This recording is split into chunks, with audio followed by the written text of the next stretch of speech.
अस्सलामुअलैकुम दोस्तों, आज मैं आपके लिए एक बड़ी ही कमाल की रेसिपी लेकर आई हूँ। अगर आप चावल खाने के शौकीन हैं तो मेरी ये रेसिपी एक बार ज़रूर आज़मा कर देखें। यकीन मानिए, बाज़ार से लेकर खाना भूल जाएंगे।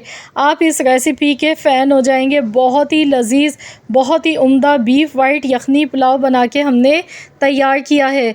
तो घर पे किस तरीके से बहुत ही आसान शॉर्टकट तरीके से हम इसे बना सकते हैं, तो इसके लिए चलिए हम रेसिपी देख लेते हैं। सबसे पहले हमने यहाँ पर प्याज हमने थोड़ी सी फ्राई करनी है और इसे निकाल लेना है। प्याज का जैसे ही सुनहरा कलर आ जाएगा तो हम इसे साइड में निकाल लेंगे और इसे हम लास्ट में यूज़ करेंगे, क्योंकि पुलाव हम बना रहे हैं तो इसमें ऊपर से तली हुई प्याज बहुत ही अच्छी लगती है। तो यहाँ पर बाकी जो ऑयल बचा है इसमें एक मीडियम साइज़ की प्याज, 4 से 5 अदद तेज़पात के पत्ते मैंने लिए हैं, 1 टेबल स्पून सफ़ेद ज़ीरा है, 2 जावित्री के फूल हैं, दालचीनी का एक टुकड़ा है 2 इंच के बराबर। इसके साथ ही 6 बड़ी इलायची ली है, लौंग है 10 से 12 अदद, बादियान के फूल हैं 5 से 6 अदद, साथ में काली मिर्च मैंने ली है, साबुत काली मिर्च आधा चम्मच। तो ये साबुत खड़े गरम मसाले हमने इसमें ऐड करने हैं। इससे बहुत ही ज़बरदस्त सी खुशबू आएगी पुलाव के अंदर। तो अब हमने प्याज को हल्का सा यहाँ पर अच्छी तरह से फ्राई कर लेना है। जैसे ही प्याज हमारी सॉफ्ट होने लगेगी तो हम इसमें गोश्त शामिल कर देंगे। 1 किलो मैंने यहाँ पर गोश्त लिया है। मैं बीफ के साथ इस रेसिपी को बना गई हूँ। आप चाहें तो मटन या चिकन के साथ भी बना सकते हैं। तो यहाँ पर गोश्त को अब हमने अच्छी तरह से फ्राई करना है। इतनी देर तक पकाना है कि गोश्त का कलर चेंज हो जाए। खूब अच्छी तरह से गोश्त को हमने फ्राई कर लेना है। तो मैं यहाँ इतना आसान तरीका आपसे शेयर कर रही हूँ जिसमें ना तो आपको पोटली बनानी पड़ेगी, ना ज़्यादा आपके बर्तन गंदे होंगे। मिनटों में झटपट से आप ये इजीली बना सकते हैं बहुत ही जूसी और खुशबूदार सा बीफ यखनी पुलाव। तो इसके लिए यहाँ पर अब इसमें हमने ताज़ा फ्रेश पिसा हुआ लहसुन अदरक का पेस्ट 2 टेबल स्पून भर के डालना है।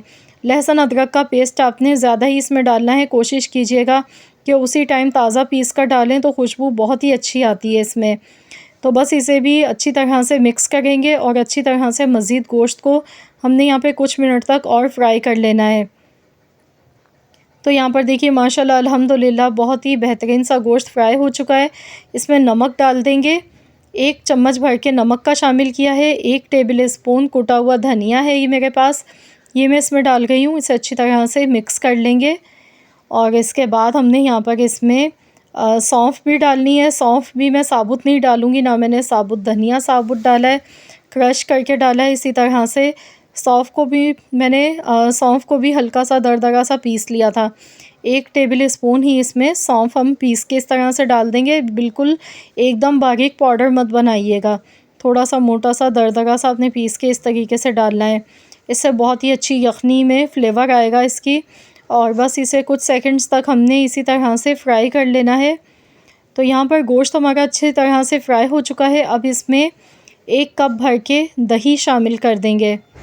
दही डालने के बाद अब हमने इसे अच्छी तरह से भून लेना है। गोश्त को अच्छी तरह से भूनते जाना है, क्योंकि जैसे ही हम दही डालेंगे ना तो इसमें थोड़ा सा पानी नज़र आने लगेगा, जो कि दही का पानी होता है। तो इसे अच्छी तरह से भून लेना है, इसकी भुनाई करनी है गोश्त। जब तक कि दही का सारा पानी इसमें से खुश्क नहीं हो जाता है तब तक हमने इसकी अच्छी तरह से हाई फ्लेम पर भुनाई कर लेनी है। इसके बाद हम इसमें हस्ब ज़रूरत पानी डालेंगे। तो यहाँ पर पानी हमने ज़्यादा डालना है, क्योंकि हमने गोश्त को गलाना भी है और इसमें यखनी भी बाकी रहनी चाहिए, क्योंकि उस यखनी में ही सारे फ्लेवर होंगे गोश्त के और मसालों के, जिससे हमारा बीफ वाइट यखनी पुलाव बनके तैयार होगा। तो यहाँ पर मैं अच्छा खासा इसमें पानी डाल गई हूँ। तकरीबन मैंने 2.5 से 3 लीटर के करीब इसमें पानी डाला है। अब मैं इसे लो टू मीडियम फ्लेम पर अच्छी तरह से पकाऊंगी इतनी देर तक जब तक कि गोश्त गल नहीं जाता है। तो चलिए हम इसे कवर कर देते हैं। ढककर हमने लो टू मीडियम फ्लेम पर इसे पकाना है। तो टोटल जो मैंने यहाँ पर पकाया था, मुझे तकरीबन 1 घंटा लग गया था इसको पकाने में। बीच में भी मैंने चम्मच चला के चेक कर लिया था। गोश्त यहाँ पे अच्छी तरह से देखिए गल चुका है और बहुत ही खुशबूदार सी यखनी हमारी तैयार हो चुकी है। अब हमने यहाँ पर इसमें चावल शामिल कर देने। मैंने बासमती चावल लिए, 1 किलो चावल है, 1 किलो गोश्त है। बासमती चावल हैं, आधे घंटे पहले मैंने भिगो कर रख दिए थे। और चावल डालने के बाद अब पानी का भी मैं आपको बताऊँगी आपने किस तरीके से, फिर मैं आपको बताऊंगी कि किस तरीके से आपने पानी का सही अंदाज़ा लगाना है। तो यहाँ पर मैंने बारीक चॉप की हुई हरी मिर्चें ऐड की हैं इसमें। हरी मिर्चें 10 से 12 अदद मैंने ली थी, क्योंकि इसमें पिसी हुई या लाल मिर्च नहीं डाली जाती है, इसे सिर्फ हरी मिर्च के साथ ही पकाया जाता है। हरी मिर्चें डाली हैं। नमक मैंने चेक किया था, नमक मुझे कम लग रहा था, मैंने नमक इसमें ऐड किया। अब इसमें हम हरी मिर्चें डाल देंगे। साबुत हरी मिर्चें बहुत अच्छी लगती हैं। तो यहाँ पानी इसमें थोड़ा सा नज़र आ गया है, तो इसमें हमने पुदीने के पत्ते ऊपर से डालने हैं। इसे अच्छी तरह मिक्स करेंगे, दम पर लगा देंगे। पानी का मैं आपको पहले भी बता चुकी हूँ कि आप अपनी फिंगर से नाप लें। चावल से 1 इंच के बराबर पानी ऊपर होना चाहिए, तो वो बिल्कुल परफेक्ट रहता है। तो यहाँ पर इसे अच्छी तरह से एक बार मिक्स कर लेंगे। इसके बाद हम इसे दम पर लगा देंगे। अभी इसमें थोड़ा सा पानी मौजूद है। अगर पूरा पानी ड्राई करके हम इसे दम पे लगाएंगे तो चावल में जूसीपन नहीं आएगा, चावल थोड़े से हार्ड से बनेंगे और खाने में बिल्कुल भी मज़ा नहीं आएगा। तो इसीलिए मैंने इसमें थोड़ा सा पानी मौजूद है, मैंने दम पर लगा दिया है 15 मिनट के लिए। तो यहाँ टोटल 15 मिनट हो चुके थे। तो चलिए अब हम चेक कर लेते हैं। माशाल्लाह ढक्कन खोलते के साथ ही इतनी अच्छी खुशबू इसकी आ गई है, आप लोग बिलीव नहीं करेंगे। जब आप ख़ुद बनाएंगे तभी आपको इस बात का अंदाज़ा होगा कि वाकई में बहुत ही खुशबूदार मज़ेदार ये जूसी पुलाव बनके हमारा तैयार हुआ है। चावल का एक एक दाना देखिए खिला हुआ है, ये देखें माशाल्लाह अल्हम्दुलिल्लाह।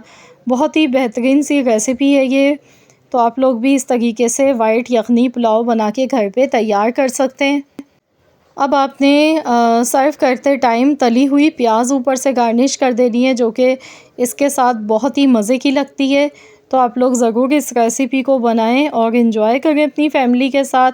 इंशाअल्लाह ताला आप सब की फेवरेट हो जाएगी ये रेसिपी, क्योंकि वाकई में जो हमने इसमें मसाले डाले हैं, जिस तरीके से हमने इसे बना के तैयार किया है, तो आपको बेहद पसंद आएगी ये रेसिपी। आई होप कि आपको आज की ये वीडियो पसंद आई होगी। वीडियो अच्छी लगी है तो लाइक कर दें, शेयर कर दें। चैनल पर नए हैं तो सब्सक्राइब कर लें। मिलते हैं इंशाअल्लाह ताला एक और नई रेसिपी के साथ। तो जब तक के लिए अल्लाह हाफ़िज़।